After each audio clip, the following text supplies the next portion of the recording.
Bonjour tout le monde. Bonjour Lilou, alors ça y est, le froid il est arrivé, c'est l'hiver, c'est l'hiver, c'est l'hiver.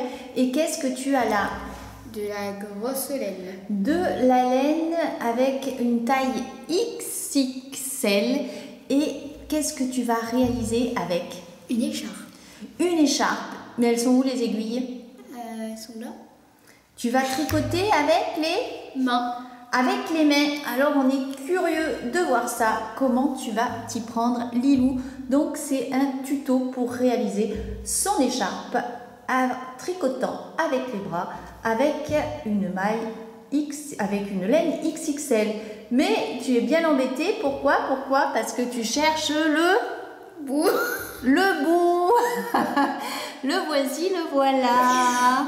Alors, dans un premier temps, qu'est-ce qu'il faut faire? dérouler beaucoup de laine. Dérouler beaucoup de laine. Alors, il faut savoir un truc, c'est que je n'ai jamais tricoté. Tu n'as jamais tricoté. Donc avant de te lancer dans cette vidéo, tu as regardé un tuto et tu t'es dit, allez, je suis prête, on y va. C'est bien ça? Je n'ai jamais tricoté, donc il faut savoir que si je me loupe, c'est tout à fait normal.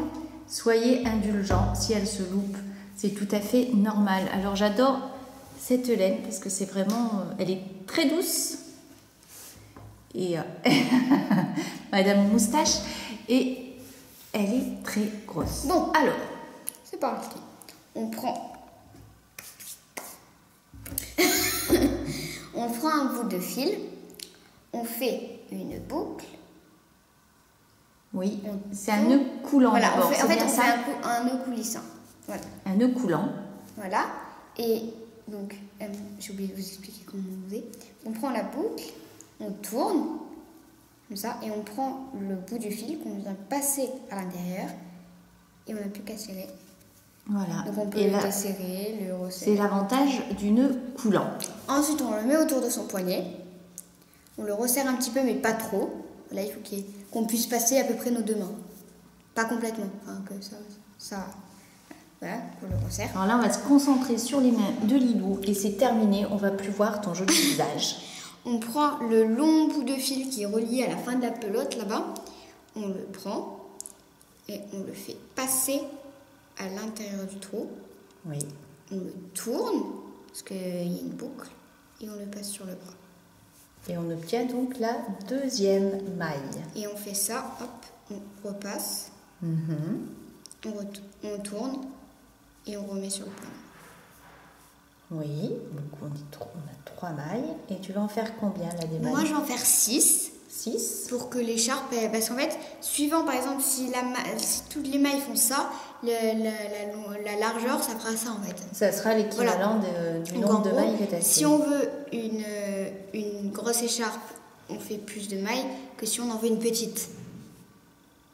Bon, ce sera ça. Moi je mets 4 pour l'instant. Dans ce sens. 4, 1, 2, 3, 5. Il m'en reste une. Voilà, donc ça ce sera la largeur de mon écharpe. Voilà, 6 mailles. Voilà. Alors finalement, tu as décidé de faire 8 mailles. Alors une fois qu'on a ces mailles, qu'est-ce qu'on fait? Donc on continue pas à en faire tout le long du bras, ça sert à rien. Tout le long du bras, ça sert à rien, ou alors ça va faire une écharpe très large. Donc on prend le fil, on le passe, et au lieu de le tourner et de le passer sur le poignet, on le laisse, on passe sur l'autre poignet, comme ça, ça fait des menottes, et on enlève l'autre. Pas facile, hein. Et on prend le fil qu'on a utilisé tout le long et on vient resserrer la boucle. Et on fait ça pour toutes les mailles. On passe, on pose, on enlève et on resserre.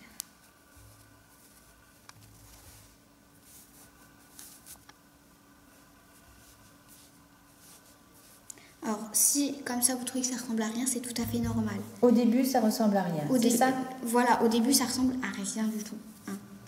C'est au fur et à mesure que ça va commencer à prendre une vraie apparence. Apparence un peu plus. C'est là.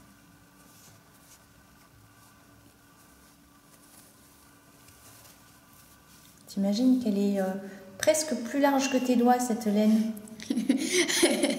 Elle est plus large que mes doigts. Hein. Ouais, Oui.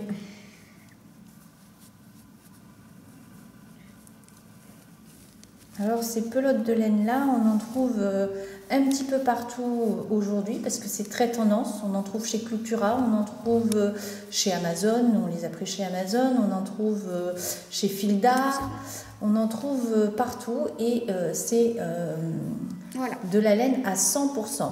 Je vais essayer de me mettre sous un autre angle, mais d'abord on va regarder faire Lilou. Et ensuite on va enlever délicatement pour pas tout casser. Et on va juste pas retourner comme ça, on va juste tourner dans l'autre sens pour pouvoir le mettre sur l'autre poignet. Retour à la case départ en gros. En gros c'est ça, on revient en fait quand on avait mis toutes les mailles au début. Donc tu reviens sur ton bras gauche et il est important que le grand fil soit devant. T'en as pas perdu en route? Si, j'en ai perdu une. En fait, c'est qu'elle s'était mise à l'envers. D'accord.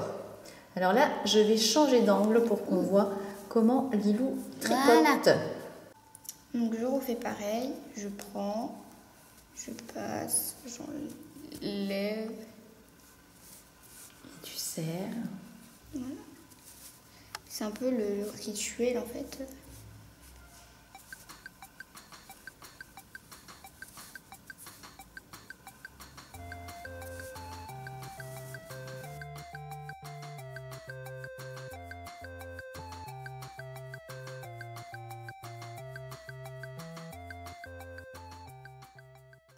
Et voici pour la dernière. Et là, tu refais la même chose. Donc, tu vas sortir délicatement et tu remets sur l'autre bras. Et tu vas répéter ça pendant un certain temps. On vérifie si on les a toutes. 1, 2, 3, 4, 5, 6, 7, 8. C'est bon, on les a toutes. Oui, super, on n'en a toujours pas perdu. On n'a toujours pas perdu en route. Alors je félicite Lilou quand même parce qu'elle a vraiment jamais tricoté, ni à l'aiguille, ni au bras, ni quoi que ce soit. Elle a regardé un tuto. J'ai essayé aux aiguilles, enfin, j'ai fait des nœuds. Hein. Elle a regardé un tuto là pendant à peine 5 minutes et elle a dit allez, je me lance. Voilà, donc je savais Bravo même pas. Lilou. Je savais même pas si la vidéo elle allait sortir un jour. Hein. Parce que si je me loupais. Bon, après on voit pas encore le résultat. Hein. C'est oui, encore un peu tôt. Et je vais éviter de te déconcentrer parce que.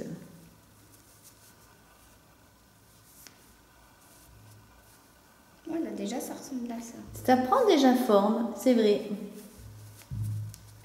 Voilà, si vous serrez trop, vous allez avoir du mal quand même à sortir votre bras. Oui, et plus il y a de mailles aussi, plus c'est difficile de sortir son bras.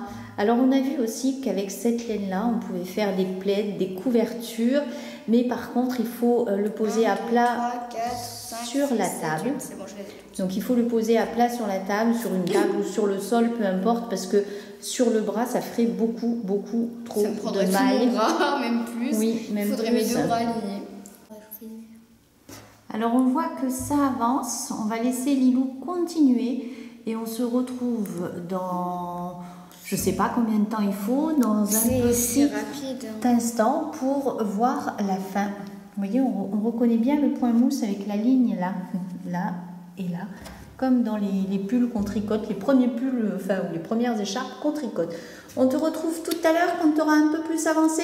Oui, parce que pour l'instant je peux juste cacher mon visage. À tout à l'heure. C'est pas mal. L'avantage de cette grosse laine, c'est que le tricot avance relativement vite. Ouais. Et on n'a pas, en moins d'une heure, je pense qu'on a réalisé une écharpe. Je pense même qu'en 1 heure, on a fait la couverture. Ou la Tu moitié, la moitié au moins de la couverture. Bon, c'est un défi qu'elle lance, Lilou. Ça veut dire que prochain coup, elle fait la couverture. C'est ça? D'accord. À ce rythme-là, elle va pas être prête, ton écharpe, si tu t'endors dessus. Ça a vraiment bien avancé. Et regardez un peu comme c'est joli. C'est très sympa. Et on voit que le petit tas de laine, il diminue. Elle en a bien fait déjà la moitié. Et tu me disais que c'était déstressant. Oui, genre c'est... En gros, Après, j'ai pas essayé avec la petite laine et tout, ça me paraît déjà plus énervant. Mais en gros, là, c'est tellement gros que déjà ça caresse la peau, donc ça fait du bien. Mais c'est surtout que ça casse pas la tête. T'es pas là en mode ouais, mais j'aurais pu faire d'une autre couleur ou parce que tu vois ton travail avancé et tu te dis qu'au final tu t'as pas raté en fait, que c'est bien fait. Effectivement, on voit le travail avancer très vite et c'est très valorisant, c'est très sympa. Voilà, par contre, il y a un truc qui peut être énervant, c'est quand tu vois que tu as fait une boulette, quoi. Que tu t'en rends compte qu'après, hein, bien sûr. Oui, c'est vrai, ça peut arriver aussi. Mais non, mais après, si tu t'en rends compte d'un coup, tu peux la rattraper. Tout de suite, oui. Mais si tu t'en rends compte après, t'es foutu. À la fin, oui, il faut recommencer.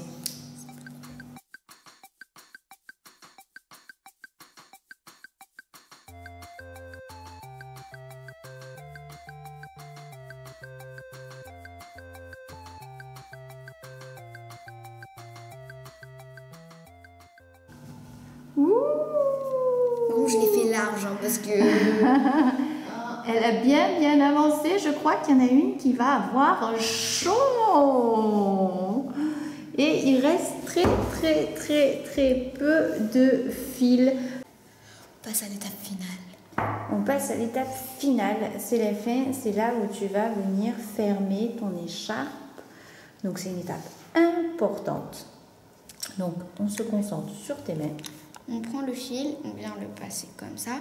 On prend la boucle et on vient passer à l'intérieur du fil. Et on prend le fil qu'on a fait passer à l'intérieur, qu'on met sur le poignet, hop. Et on repasse, tac, hop, hop, 2 fois. Prends la boucle, pas celle qui est au niveau des doigts. Plus proche de la main. Là, hop, et on fait passer. Hop, hop, hop, et on refait ça pour toutes. Est-ce qu'il va y avoir assez de fil? Parce qu'on voit qu'on est vraiment à la fin. Je sais pas si je vais pas enlever une maille. Parce que là, on n'en aura pas assez. Ouais, le petit bout, là, il n'y a plus grand-chose. Et bien, essaye d'aller jusqu'à la fin en serrant un peu, on va voir. Ouais, ou sinon, alors... on enlèvera un tour. Là, je pense que je vais enlever un tour maintenant. Parce que tu vas enlever un tour, et oui. Il n'y a pas assez de longueur. Donc, Lilou va enlever un tour. Et puis, on se retrouve encore pour l'étape finale. Donc, nous revoici pour la fin. Et on a détricoté un tour pour laisser un petit peu plus de fil. Donc, alors, on passe sur la main. On passe la boucle. On prend celle-là. On la met sur l'autre. Et voilà. On refait pareil pour la deuxième. On prend celle-là, on fait passer. Et on se débarrasse d'une maille. Et on fait la même chose. Et là, on se débarrasse de 2 mailles. Et ainsi de suite jusqu'à ce qu'on se débarrasse de nos 8 mailles. C'est bien ça, Lilou? C'est ça.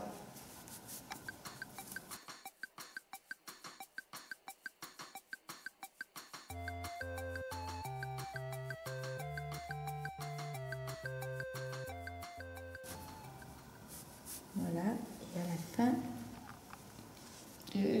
Attendez, je suis emmêlée. Bon, ça c'est là. On passe le fil. J'ai pas réussi.